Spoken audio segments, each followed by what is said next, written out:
नमस्कार. आज आपण एका खूप महत्त्वाच्या विषयावर बोलणार आहोत, फोर्टिनेट फायरवॉल. आणि त्यातही विशेषतः फोर्टिगेट उपकरणांबद्दल जरा सविस्तर बोलूया. हो, नक्कीच.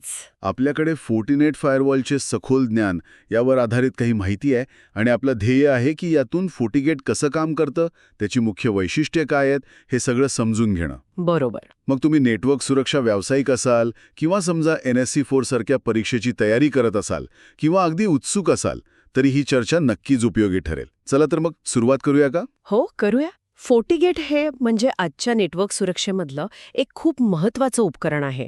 याची सुरुवात होते FortiOS पासून. ही त्याची ऑपरेटिंग सिस्टम आहे. ओके. पण हे फक्त एक साधं फायरवॉल नाहीये. म्हणजे फक्त गेटवर थांबवणारा पहारेकरी नाही. याला नेक्स्ट जनरेशन फायरवॉल म्हणजे NGFW म्हणतात. आणि त्याची कारणं पण तशीच आहेत. अच्छा, नेक्स्ट जनरेशन म्हणजे नेमकं काय वेगळं यात? जुन्या फायरवॉल्सपेक्षा ते फक्त ट्रॅफिक थांबवायचे ना, हे काय करतं मग? हो, खूप महत्त्वाचा फरक आहे. जुने फायरवॉल्स फक्त IP ॲड्रेस आणि पोर्ट नंबर्स बघायचे, म्हणजे पत्ता आणि दरवाजा. NGFW ते त्या पलीकडे जातं.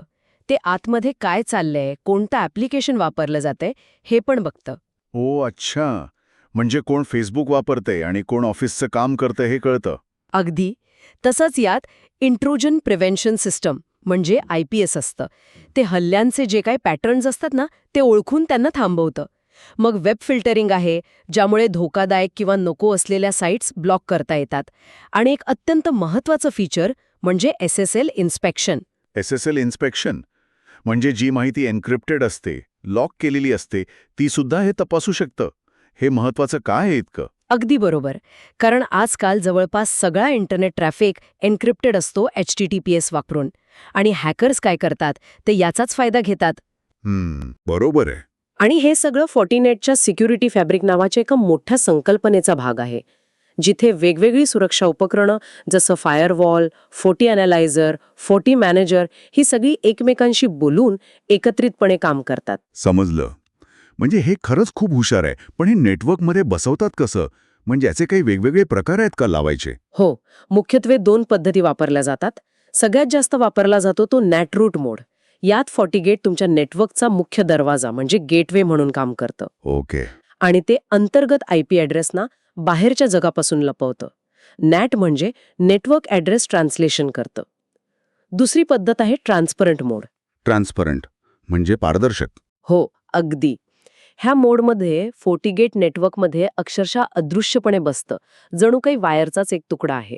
ह्याचा फायदा म्हणजे नेटवर्कच्या सध्याच्या रचनेत फार बदल करावा लागत नाही. अच्छा.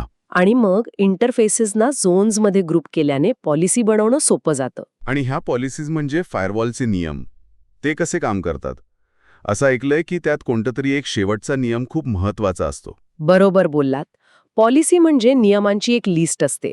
कुठून ट्रॅफिक येतोय, सोर्स, कुठे जातोय, डेस्टिनेशन, कोणती सेवा वापरली जाते, सर्व्हिस, आणि त्यावर काय करायचं, परवानगी द्यायची की ब्लॉक करायचं. फोर्टिगेट ही यादी वरून खाली तपासतं, एकामागे एक. आणि तुम्ही जो म्हणालात तो इम्प्लिसिट डिनाय नियम, तो नेहमी शेवटी असतो, अदृश्यपणे. त्याचा अर्थ सरळ आहे, जर कोणत्या ट्रॅफिकला यादीतल्या कुठल्याच नियमाने स्पष्टपणे हो म्हटलं नसेल, तर त्याला आपोआप ब्लॉक केलं जातं. ओके. म्हणजे जे स्पष्टपणे अलाउड नाही ते सगळं बंद. त्यात का ते सिक्युरिटी प्रोफाईल्स? एकदम बरोबर. पॉलिसीने हो म्हटलं की मग सिक्युरिटी प्रोफाईल्सचं काम सुरू होतं. हे प्रोफाईल्स म्हणजे जणू काही सिक्युरिटी चेकपॉइंट्स आहेत. अच्छा. तुम्ही ठरवू शकता की कोणत्या ट्रॅफिकसाठी कोणती तपासणी करायची. उदाहरणार्थ, अँटीव्हायरस प्रोफाईल फाईल स्कॅन करेल, वेब फिल्टरिंग प्रोफाईल धोकादायक वेबसाईट ब्लॉक करेल, ॲप्लिकेशन कंट्रोल ठरवेल की कोणतं सॉफ्टवेअर वापरायचं कोणतं नाही. समजा ऑफिसमध्ये गेम्स ब्लॉक करायचेत. IPS हल्ल्यांचे प्रयत्न थांबेल. हे सगळे प्रोफाईल्स त्या फायरवॉल पॉलिसीला जोडले जातात. त्यामुळे तुम्हाला हवं तसं बारीक नियंत्रण ठेवता येतं. हे सगळं झालं नेटवर्कच्या आत बाहेरच्या कनेक्टिव्हिटीबद्दल. पण VPN म्हणजे व्हर्च्युअल प्रायव्हेट नेटवर्कचं काय? ते पण हेच सांभाळतं का? हो, नक्कीच. सुरक्षित कनेक्टिव्हिटीसाठी VPN तर फोर्टिगेटचा अविभाज्य भाग आहे. समजा तुमच्या ऑफिसच्या 2 शाखा आहेत वेगवेगळ्या शहरात. त्यांना जोडण्यासाठी IPsec site to site VPN वापरलं जातं. म्हणजे जणू काही एक खाजगी बोगदा तयार होतो त्यांच्यात. अगदी तसंच सुरक्षित बोगदा. आणि जे कर्मचारी बाहेरून काम करतात त्यांच्यासाठी SSL VPN असतं. ते कुठेही असले तरी सुरक्षितपणे ऑफिसच्या नेटवर्कला कनेक्ट होऊ शकतात. बरोबर. या व्यतिरिक्त DHCP, DNS सारख्या बेसिक नेटवर्क सेवा पण आहेत. आणि SD-WAN सारखी प्रगत गोष्ट पण आहे. म्हणजे जर तुमच्याकडे एकापेक्षा जास्त इंटरनेट लाईन्स असतील तर SD-WAN ट्रॅफिकसाठी सगळ्यात चांगला आणि जलद मार्ग निवडायला मदत करतं. अरे वा, म्हणजे तुमच्या गाडीतल्या गुगल मॅप सारखं काहीतरी. हो, तसंच काहीसं. इतकी सगळी वैशिष्ट्ये आहेत, तर मग याचं व्यवस्थापन म्हणजे मॅनेजमेंट आणि मॉनिटरिंग सोपं आहे का? आणि समजा काही प्रॉब्लेम आला तर? व्यवस्थापनासाठी ग्राफिकल इंटरफेस आहे, GUI. तो बऱ्यापैकी सोपा आहे वापरायला. आणि जे एक्सपर्ट्स आहेत त्यांच्यासाठी कमांड लाईन इंटरफेस म्हणजे CLI पण आहे. ओके. FortiView नावाचा डॅशबोर्ड आहे. तो रिअल टाईममध्ये काय चालू आहे हे दाखवतो. सगळे लॉग्स व्यवस्थित साठवता येतात किंवा मग फोर्टी ॲनालायझर सारख्या वेगळ्या सिस्टमकडे पाठवता येतात विश्लेषणासाठी. आणि काही प्रगत गोष्टी पण आहेत जसं की हाय अवेलेबिलिटी HA. म्हणजे एक FortiGate बंद पडलं तर दुसरं लगेच त्याची जागा घेतं. नेटवर्क डाऊन होत नाही. अच्छा, म्हणजे रिडंडन्सीसाठी. हो. आणि मोठ्या कंपन्यांसाठी व्हर्च्युअल डोमेन्स BDOMs वापरून एकाच हार्डवेअरवर अनेक स्वतंत्र फायरवॉल तयार करता येतात. आणि शिकण्यासाठी किंवा ट्रबल शूटिंगसाठी काही खास टिप्स? ट्रबल शूटिंगसाठी CLI कमांड्स खूप उपयोगी पडतात. जसं डायग डिबग फ्लो कमांड ट्रॅफिक कुठून कसा जातोय हे दाखवते. स्निफर पॅकेट कमांडने नेटवर्क पॅकेट्स बघता येतात. पण खरं सांगायचं तर प्रत्यक्ष सराव खूप महत्वाचा आहे. हँड्स ऑन एक्सपिरियन्स म्हणताय. अगदी. FortiGateची व्हर्च्युअल मशीन वापरून लॅबमध्ये वेगवेगळे प्रयोग करणं खूप फायद्याचं ठरतं. आणि ज्यांना यात करिअर करायचं आहे त्यांच्यासाठी NSC 4 सारखं सर्टिफिकेशन उत्तम आहे. अजून एक गोष्ट, FortiGuard सर्व्हिसेसचं सबस्क्रिप्शन महत्त्वाचं आहे, कारण त्यामुळे फायरवॉलला सतत नवीन धोक्यांची माहिती मिळत राहते. म्हणजे एकंदरीत FortiGate हे एक अत्यंत शक्तिशाली आणि खरंच बहुआयामी सुरक्षा उपकरण आहे. नेटवर्कला सुरक्षित ठेवण्यासाठी यात अनेक लेयर्स आहेत. अगदी बरोबर.